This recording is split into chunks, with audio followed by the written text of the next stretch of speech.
What does madness sound like? Not screams. Not chaos. The real kind is quiet. Slow. The unraveling kind. When the voice you hear is your own. It's making copies. It's making copies of us. Can't you hear them? In the walls. This is the story of the Palumbo family, and what was left of them after 72 hours inside 1427 Blackbriar Lane. A normal house. A quiet neighborhood. No history, no tragedy, no reason for what happened. They weren't ghost hunters. Mark was a data analyst. Sarah, a dental hygienist. Their son Aaron, home from college, was battling depression he couldn't hide from his parents. His texts revealed the guilt, the weight of feeling like a burden. Aaron wasn't running from monsters. He was running from himself. Mom and Dad are trying so hard to act normal. I can feel their disappointment like a weight in the room. I just want to disappear. When a burst pipe flooded their home, a contractor loaned them keys to a vacant house nearby. Fully furnished. Too good to be true. They saw it as a fresh start. But it was the last time anyone saw them whole. The first sign was a feeling. At 9:02 p.m., Sarah texted her sister. The key worked.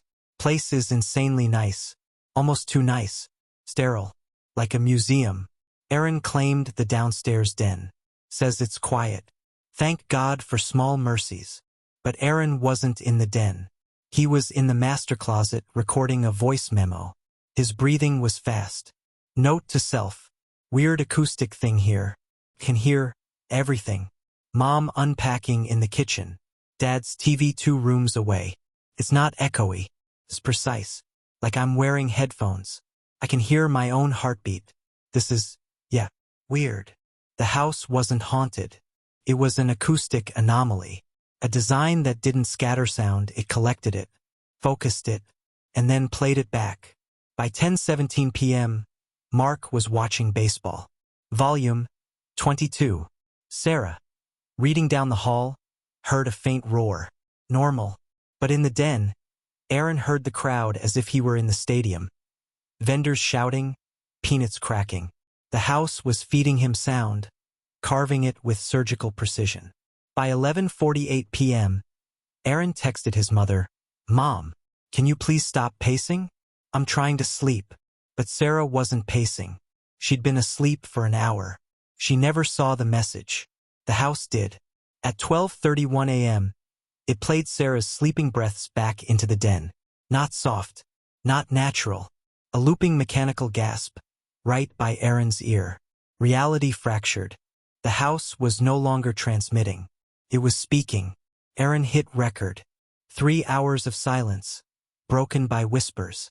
The final entry chills even seasoned investigators. It learned my heartbeat. It's playing it back. Slower. It's showing me my heart. Stopping. The sound grew. A slow, distorted thump. Funeral paced. Amplified. It's showing me how to disappear. The heartbeat stopped. Silence. Then, Mark's cheerful humming, captured earlier that night, replayed by the house. A happy sound. The most terrifying sound in the world. It started with a whisper. Not the house's. Mine. It learned my fear, and sang it back in my own voice. This wasn't haunting. It was an echo. A cruel, sentient echo. By 1 a.m. it had built its first copy. Upstairs, peace. Downstairs, terror. 2 realities under one roof. Dad texted Mom. Heard a thump. Probably Aaron. She replied, No, sleeping. Check on him, love. He opened the den door. Saw me sleeping calmly. Quiet. Safe. He smiled. Shut the door. Went back upstairs. But my reality? I was sobbing, choking for air. When the door creaked open, I whispered, He's here. Dad's just standing there. His eyes, black. Wrong. Please don't look at me. The house wasn't just twisting sound. It was splitting perception, showing Dad peace, showing me a monster. Drilling loneliness straight into our family. By dawn, Mom felt it. A pressure in the air. The same instinct she once felt carrying me in her womb. She found me in the kitchen, spilling cereal with trembling hands. Aaron? What's wrong? I stared at the milk carton. My voice flat. Why did you and Dad come into my room last night? Why were you whispering? Her blood ran cold. They hadn't. When she reached for me, a spoon clanged to the floor. I flinched. Don't touch me. Your hands were cold. The house had weaponized us. Using the rustle of her robe, the sound of her steps, the rhythm of her whisper. It stitched together doppelgangers made of sound. Proof that I couldn't trust my parents. By mid-morning, Dad argued with the insurance company. Normal life. Denial. Mom watched me curled on the couch, staring at a blank TV like it was showing me something only I could see. Then she heard it. Knitting needles clicking. Her mother's sound. Comfort from childhood. But here, in this sterile house, it was bait. She followed it to the dining room. Empty. Silent. On the polished table, a single drop of water. Her phone buzzed. A text from Dad. Weird. I can hear you humming. Sounds nice. But she wasn't humming. She was holding her breath. The house was weaving its trap. Testing her. At 11 a.m., the tension snapped. I stood, pale, eyes empty. I can't stay here with you. What are you talking about? We're leaving. Not you. Them. The copies. They said I have to choose. If I stay with the real you, you'll forget me. I turned toward the basement door, supposedly locked, but now ajar. Cold electric draft poured out. Mom screamed, "Don't you open that door. There's nothing down there." I whispered, "That's what the other you said too." The door groaned open. From the dark came her voice.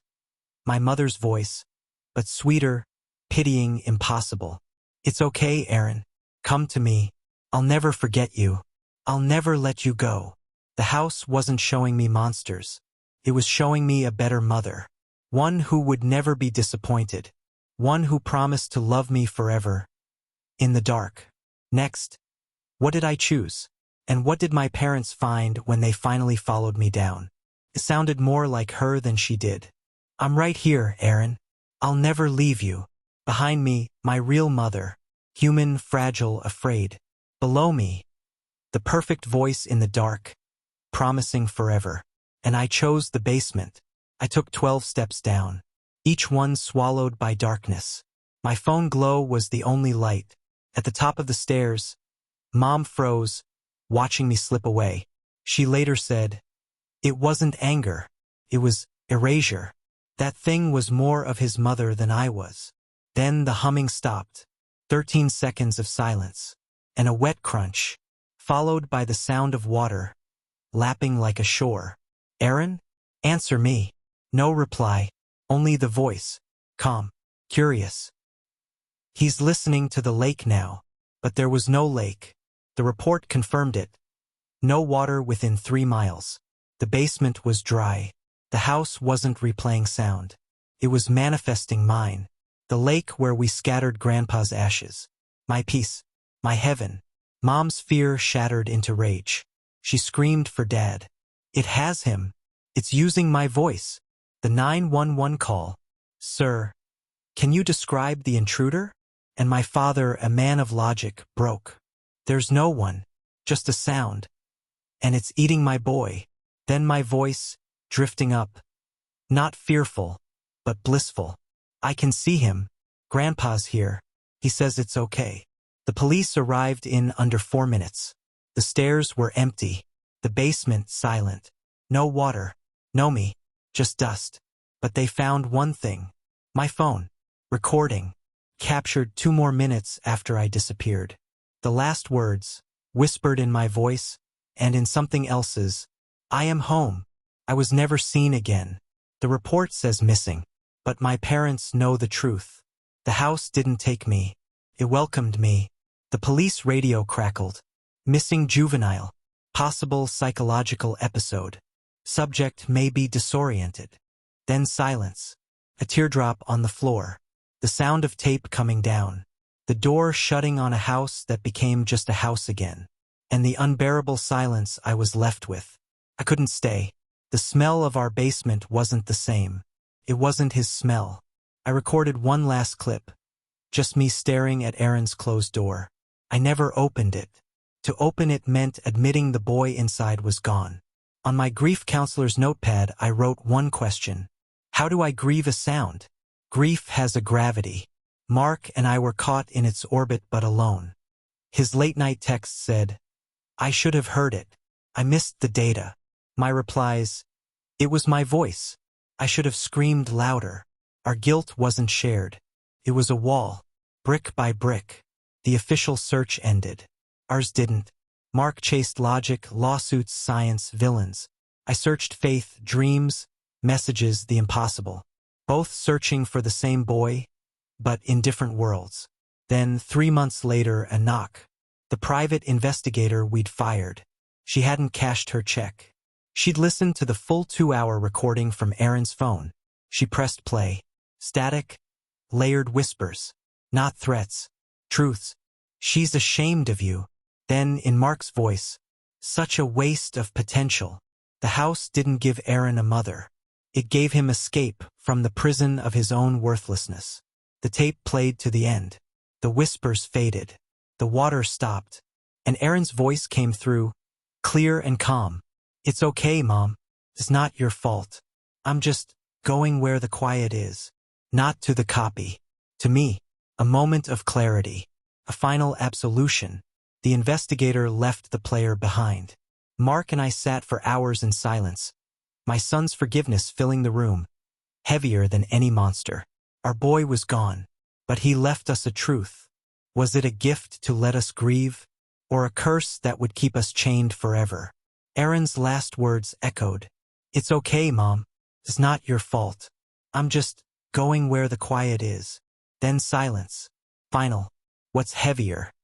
The guilt of losing him, or a forgiveness I'll never deserve?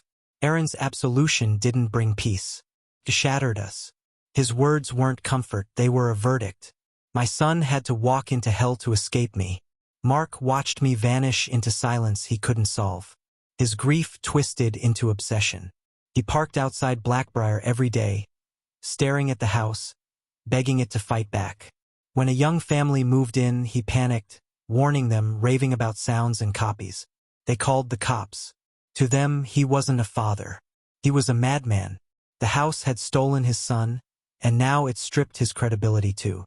He came home defeated, and I was gone. My note was calm. Final. I'm going to find a quieter place. Don't look for me. I need to know if he was right. He had lost his son to the phenomenon, and me to its aftermath. The silence of the house pressed in. Then he heard it. Faint, beneath the world's noise. Lapping water. From inside. From memory. From the echo. The house on Blackbriar Lane was empty. But it had followed him home. The quiet isn't empty. It's full. Full of everything I tried to forget. And it's calling. The water wasn't memory. It was frequency tuned to my broken mind. It didn't scream, it promised. An end to the questions. The ache. My wife and son weren't stolen. They were relocated. And I'd been given the address. Sarah vanished. The detective called it a case closed. I called it proof. She had found the door. She was waiting. I packed not supplies, but artifacts. Aaron's watch, Sarah's scarf. This wasn't escape. It was reunion. The doorway wasn't in Blackbriar anymore. It was here, in the corner of my room. Air colder, smelling of earth and water. Then the humming. Sarah's lullaby. And Aaron's laugh, pure, young, unbroken. The house wasn't giving me the son it destroyed.